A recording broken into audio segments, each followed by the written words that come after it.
Let's get back to this issue that has been the source of much infighting within the Liberal Party at the moment. These are Jacinta Price's comments when it came to the Indian community and how that has been taken and received within the Indian community. Joining me live now is Redbridge Group Director Simon Welsh. Simon, great to see you. First of all, I mean, when it comes down to the base politics of this, both major parties are looking at who votes for whom when it comes to election time.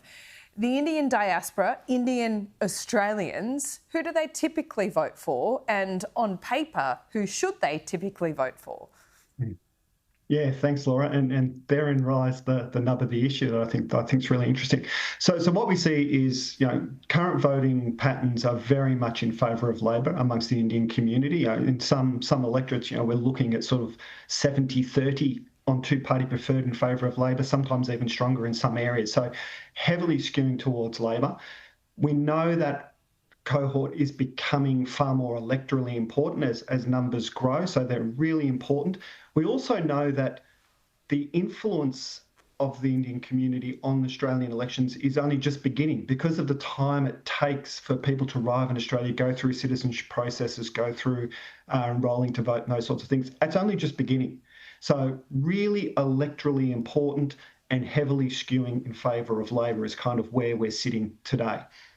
What's fascinating for us, and we sort of have this discussion at Redbridge all the time, is whenever we do groups with this community, we sort of scratch our heads because attitudinally, they should be voting Liberal. So when we talk to members of the Indian community, and I'll talk in generalisations here, is we find a community that is highly aspirational. They value notions of individual advancement, hustle and grind, working the second job. They consume aspirationally, which means that they invest in things like private education, private health, and these sorts of things. So they have all these sort of attitudinal behavioural markers that point to Liberal sort of ideology and Liberal voting patterns.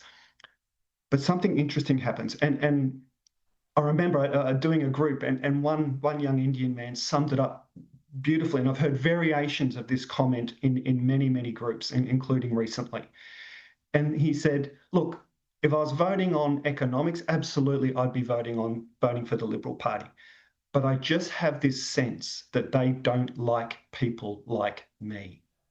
And that is the nub of it. It is this perception of sort of an anti-migrant kind of underlying core that this community is hearing from the Liberals that makes them feel not only not represented by the Liberal Party, but potentially sort of a target of the Liberal Party. And the things that happened during COVID with those changes on visa statuses and those sorts of things certainly plays into it. But for a community that is still very much in the growth phase, the active migration phase, where they're looking to bring family over and people wanting to move to Australia, the kind of sort of rhetoric they're hearing from the Liberal Party around migration, they can't help but take it personally. And so that's really the core of it. They should be voting Liberal, but there's something going on in the way in which they sort of feel that the Liberal Party just is antithetical to their position. Okay, so that is why there are so many people in the Liberal Party that are worried about those comments. That, I think, demonstrates why they need to get these votes back in so many aspects. The migrant vote is an important part of that. So when it comes down to it, how important is that vote, and how, obviously, the perception goes just beyond the Indian Australian community. How damaging could it be, in your view? Yeah, absolutely. As I say, we're just beginning to see the electoral impact of particularly the Indian Australian community as they enrol to vote in greater numbers. It will become almost impossible to pick up seats in outer suburban, particularly Melbourne and Sydney, without the support of this community, or at least kind of being competitive with this community for however long it stays sort of 70-30, 2/3, 1/3. The Liberals are not going to pick up. They're not going to make a dent in any of those outer suburban seats that they've tried to pivot towards and failed at the last election. And will they come again? Who knows? But you're not going to make a dent in those seats without the support of this community.